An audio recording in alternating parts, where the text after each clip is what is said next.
universal among intellectuals, educated folks like us. Apart from statistical error, this is the line that they take. Now, it doesn't look that way in history, but you have to remember who writes history.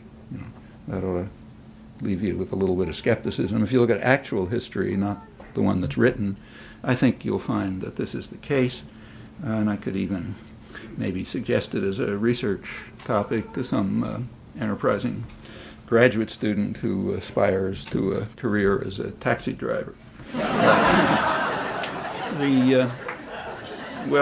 Just to continue to the present, let's just take the last couple of months.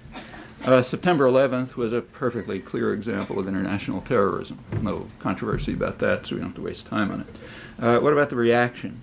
Well, it turns out the reaction is also an uncontroversial case of international terrorism.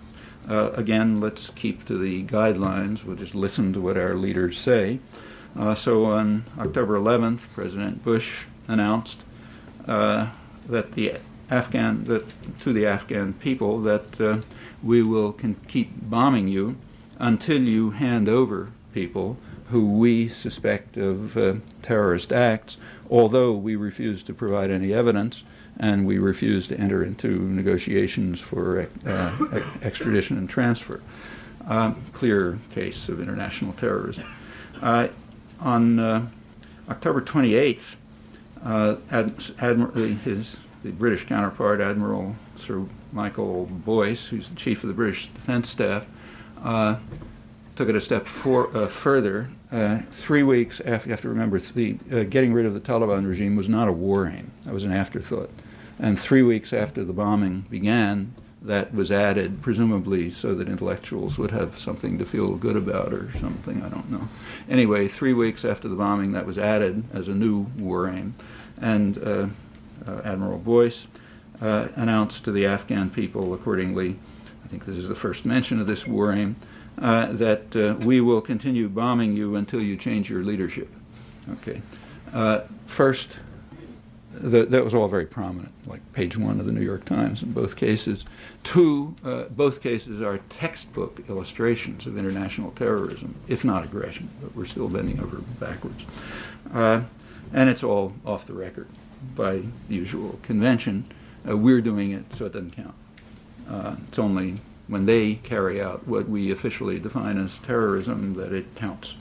Well, it's easy to go on, but let me just return to the weak thesis. There can't be a war against terrorism, at least against as terrorism is defined in official U.S. documents. It's a logical impossibility. This is a small sample of illustrations. You can go on easily, but it's enough to show that that can't be true. That's the weak thesis. What about the strong thesis, that it's all so entirely obvious that it ought to even be embarrassing to talk about it because it's all right on the surface. Nothing hidden about any of this.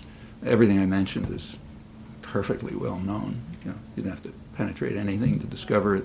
No obscure sources, nothing, just the obvious evidence. And it's very easily you can easily add to it. There's a ton of literature about it for the last 20 years. But that's all off that literature also can't be discussed because it comes out with the wrong conclusion. So it's treated the same way terrorism is in our intellectual culture. Again, a choice, not a necessity. So we end up with kind of a dilemma. If we're not honest, forget it. If we are honest, there's a dilemma.